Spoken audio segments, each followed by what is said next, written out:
The learning curve of, say, an entry-level underwriter to kind of a senior underwriter is so hard because it takes so much time to learn and cut down and become more efficient and effective. And how do you do that when the authority is constantly changing, the internal politics are constantly changing, the appetites are currently changing, the brokers are changing, the distribution's changing, and then, of course, the market will sometimes change as well.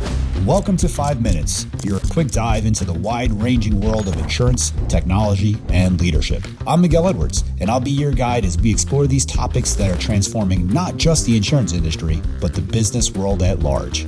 Along with sharing observations I've made over the span of my career in insurance, technology, and operations, I'll be chatting with some of the brightest minds in business and leadership. Whether you're a seasoned executive or a rising star, an industry expert, or just curious about how technology is revolutionizing insurance, this is your perfect spot for your weekly dose of insights. This is 5 Minutes. Darren, welcome to 5 Minutes, man. Awesome. Thanks for having me. Thanks for taking some time out of a conference schedule today. I always start all these interviews with the same question because there's usually a very interesting story. How the heck did you get into insurance? Yeah, definitely. I think it really came down to looking at schools. So I actually studied risk management and insurance in college. Okay. So I think just it kind of came down to it, end of high school, going to college tours and kind of seeing, I always knew I wanted to go into the business field. Yep. So whether that be a finance or accounting kind of degree, but I think I ended up going to Butler University. So they did it's called Lacey Scholars Days. So we went in, we met with all the professors in all the different business fields, all the different business majors, and risk management stood out to me. Just the professor at the time really sold it very well. He had insurance experience. He was a risk manager at Smucker's, Zach Finn. So he just really sold the insurance idea very, very well as a career path. Yeah, that's awesome. I'm glad he was able to do that because I tell people all the time and they kind of give me this look. I find insurance incredibly sexy. And people give me this look really? You're such a nerd. But no, it really is. It's super fascinating. I love it. So what are you doing now? So right now I'm at Feathery. So I'm really focused on the insurance vertical we have. So we have a wealth management, financial services vertical, and we also have the insurance vertical. So coming in, really just leveraging the insurance experience I have. Not so many years, but just as a reference to how much of the industry I was able to see in a short time, different lines of business, wholesale brokers, carriers, retailer brokers. So just kind of bringing that holistic kind of viewpoint of insurance into the software space and how we can innovate and develop products. I want to leverage that experience in an interesting way here, Darren. So how long have you been in the industry? So post-grad, probably 3-4 years. Beautiful. So 3-4 years. I've been in the industry for over 20.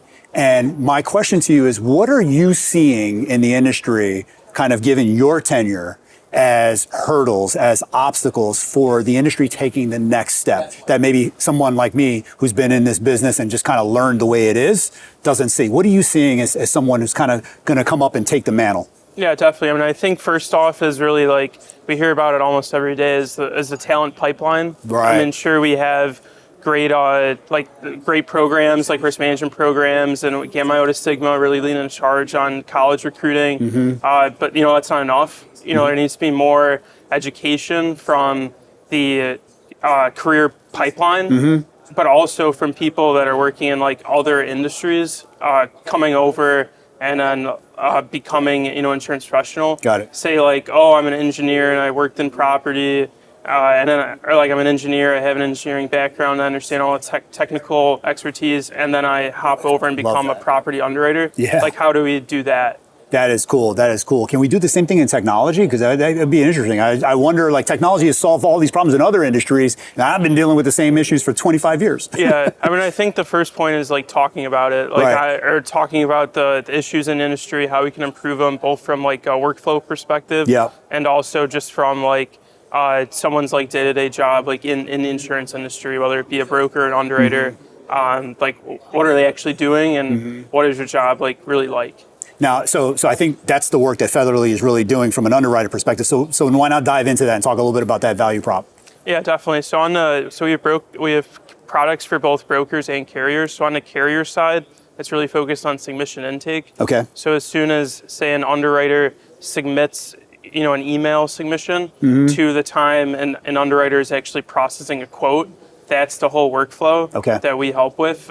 So really from clearing a submission to eliminating the need to key and rekey information, say like on a CRM like Salesforce or on like a carrier system like Guidewire. So just taking away that need to key and rekey information, streamlining processes, and also just like from my days in underwriting, it just took so long to like actually get to the point of determining like, am I going to quote this?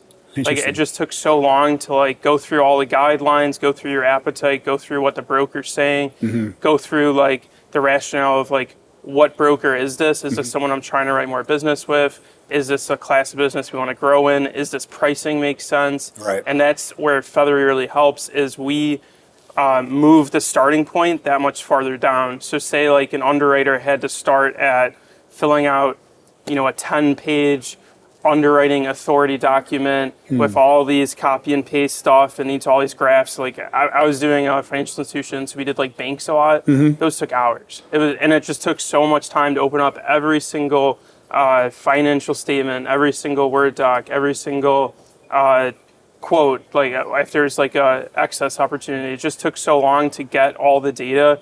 It's really a funnel. It just took so long to get everything down. Yeah. And then you have to present it to managers.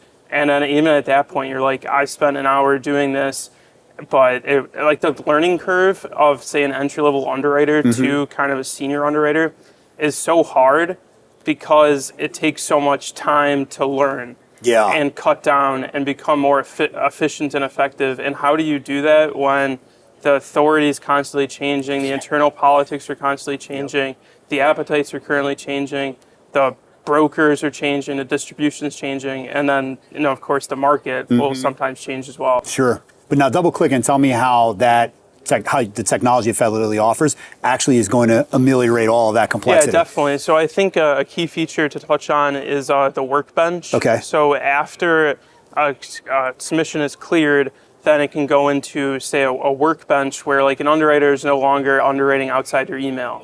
So like imagine how many emails, you even get, right? Yeah. So like even with that, it's like, okay, I have internal communication, I have external communication, I have all this like junk and like junk mail, and then it's like, oh, I have communication from brokers that isn't even a submission, right? So how do you actually find like the actual submission and then figure out, is this like an active deal? Like, is this something that is actually an opportunity for me to bind business and write premium? So I think that's kind of where we step in, is we're able to filter all that clutter down, and it's very customizable based on any sort of logic. And you can update it very quickly. So say like, I'm an underwriting manager, I want my team to work with this broker. I want my team to grow with this broker team in this region. We want to write more of, say, this line of business and, this industry class, this SIC code, like whatever it is. So then it's going to funnel. So as soon as a new submission comes in, that ideal opportunity, that most likelihood of binding. I mean, it's really, underwriting is all about like probability. Like if I spend this amount of time on this account, how much premium can I bind and bring in? Right. So I think that's just like, how do I eliminate the decision fatigue to get the underwriter to that point? I love that, Darren. I love that. Let me tell you one place I'm struggling though, and help me understand if there's an opportunity here. So I love what we're doing for the underwriter.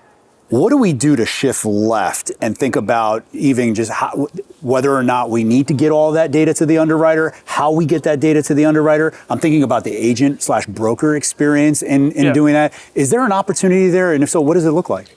Yeah, I mean, I think ideally, like if us as an industry could like rewrite ourselves, right? But like, that's not going to happen. Okay. So we're going to have to work with the tools we have. I don't really see us getting off of email. Okay. I just have a hard time seeing us getting off of email. But like what could happen is let's say carriers and brokers become more friendly. Yeah. Let's say, and they're open to data sharing more. And there's places that are doing that. There's third-party providers that are coming in, vendors that are helping do that and bridge the gap. But really, like, the brokers, like the carriers really have all this data, and that's like they're safe, like they're gold, like their secret sauce, and the carriers don't really want to give that out to people, because then like what's going to happen, like brokers are going to learn how they rate their policies, and then it's just going to like become kind of a mess for the carriers. So I think that's kind of the block is like, how do we get over that hump? And I don't really think we will. So that's why, you know, Feathery helps with the email-based workflow, because that's really what most of the industry is running on. Got it. No, that makes a lot of sense. But even if we're attacking the problem where you've described it here at the underwriter's desktop with email, what do you find is the biggest obstacle, the most friction with the technology adoption, with the change management? What are you seeing just in terms of implementing that technology here for the underwriters? Yeah, definitely. I mean, I think what is one of the main barriers, I mean, really like what I run into and our team runs into, and I'm sure a lot of other vendors run into, is like, how do you, the people that are experiencing the problem day to day are the frontline market facing people at a carrier. But those are not the people with the budget that's going to sign off for, you know, 100, 300, 500K software. Right. They're very different people, and they're very far away. And the people that are, you know, holding that authority to make those decisions, they haven't encountered those problems for 10, 15, 20 years. So I think that's kind of the main problem, is like, how do you get that buy-in at an organization? Yeah, no, that makes a lot of sense. I'm seeing a lot of this innovation, Darren, and you're talking a lot about, I guess, an intransigence perhaps on the carrier side, but I'm seeing a lot of innovation happen in the brokerage and MGA space, seemingly because they've got the flexibility to do so. Do you see that continuing on and leveraging more of these kind of tools and technologies to do that? Yeah, definitely. I mean, MGAs are really one of our strong targets right now. Just a recent example, I think just the speed that they're able to move at. Yeah. Like the deal cycle for some companies, from like first like meeting to like actually like, you know, closing the contract, could be like 6 months. It could be 12 months, really. But some MGAs are coming in and they do it in like 3 months. Right. And like, why is that? It's because they need to. Yes. So what is the need? I mean, it's based on submission flow, workflow. The amount of, like, in the MGA's business plan, they have to look at like almost every account. Like they have to try to get that market share as quickly as possible. So how do you do that? Either hire a bunch of underwriters, which you can't really do because you're lean and you don't have the training and you don't have the expertise, and you're not able to recruit that many people because you're small and you're an MGA that some people don't really know about. Right. So that's the issue. So what do? You need to invest in software to make your employees more efficient, right? But yeah, even now, like a recent example is like we found it very important to partner with like other organizations, like other vendors. So we have a partnership with CyberCube, which is a benchmarking tool for our cyber carriers and brokers that we utilize.